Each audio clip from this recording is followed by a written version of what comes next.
चलती ट्रेन में हुआ ऐसा कांड कि देवरिया, मऊ, गोरखपुर से लेकर पूरा पूर्वांचल हिल गया। चलती ट्रेन में हुई ऐसी हैवानियत कि बिहार तक सहम गया। इस घिनौने कांड की कहानी अगर आप भी सुनेंगे तो चीख पड़ेंगे, कह पड़ेंगे कि हे प्रभु। वारदात है इंडियन रेलवेज की अहमदाबाद गोरखपुर एक्सप्रेस की, जो रात के अंधेरे में पटरियों पर सरपट दौड़े जा रही थी। डिब्बों में भीड़, शोर और अफरा तफरी के बीच एक युवती सफर कर रही थी। एनसीसी सर्टिफिकेट की परीक्षा देकर घर लौट रही थी। उसे क्या पता था कि यह सफर उसकी जिंदगी का सबसे डरावना सफर बन जाएगा। इस युवती के साथ हो जाएगी हैवानियत, और हैवानियत करने वाला होगा टीटीई। बताया जा रहा है कि ज्यादा भीड़ होने के चलते टिकट नहीं मिला तो युवती ट्रेन पर चढ़ गई। टीटीई से टिकट बनाने की बात कही तो टीटीई ने सीट दिलाने के बहाने उसके साथ गंदा काम किया। आरोप है कि युवती जब एसी कोच में खड़ी थी तभी टीटीई ने पूछताछ की। टिकट न होने की बात सुनकर उसने सीट दिलाने का भरोसा दिया और उसे एसी फर्स्ट क्लास के केबिन में ले गया।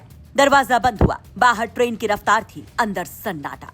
युवती का आरोप है कि केबिन की कुंडी अंदर से लगा दी गई और उसके साथ दुष्कर्म किया गया। विरोध करने पर धमकाया भी गया कि अगर किसी को बताया तो बिना टिकट के सफर करने के मामले में फंसा दूंगा। बताया जा रहा है कि हिम्मत जुटाकर युवती ने 112 पर कॉल किया। युवती की शिकायत पर एफआईआर दर्ज कर अब मामला संबंधित क्षेत्र की जीआरपी को ट्रांसफर किया गया है। बताया जा रहा है कि देवरिया के आसपास ट्रेन पहुंचते ही आरोपी फरार भी हो गया। वहीं जीआरपी ने केस दर्ज कर टीटीई पर 10,000 का इनाम भी घोषित कर दिया है। आरोपी टीटीई राहुल कुमार एनईआर के वाराणसी डिवीजन में तैनात है। फरार टीटीई पटना के सदीशोपुर के समसारा गांव का रहने वाला है। उस पर कार्रवाई के लिए नकेल कसती जा रही है। उसके सस्पेंशन के लिए भी खत भेजा गया है। ये अहमदाबाद गोरखपुर एक्सप्रेस में एक महिला जो मऊ रेलवे स्टेशन में सवार होती है, उसके पास टिकट नहीं था। उसने टीटी से रिक्वेस्ट किया हमारा टिकट बना दिए, तो उन्होंने उसको एसी फर्स्ट कोच में कहा कि ठीक है बैठो, भी हम बना देंगे। फिर बाद में एसी फर्स्ट कोच में गए और उसके साथ जो है अंदर से कुंडी बंद करके जो है अश्लील हरकत करने लगे।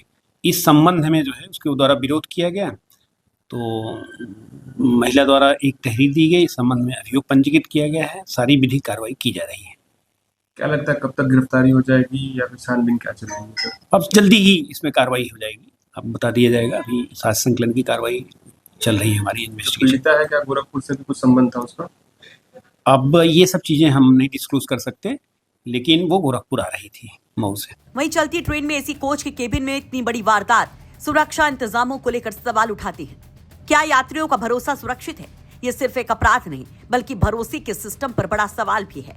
अब निगाहें पुलिस की कार्रवाई पर भी टिकी हैं कि आखिर कब तक पकड़ा जाएगा आरोपी। दूसरी तरफ पीड़िता का मेडिकल कराकर टीमें गठित कर दी गई हैं फरार आरोपी टीटीई की गिरफ्तारी के लिए। गोरखपुर से गजेंद्र त्रिपाठी की रिपोर्ट, यूपी तक।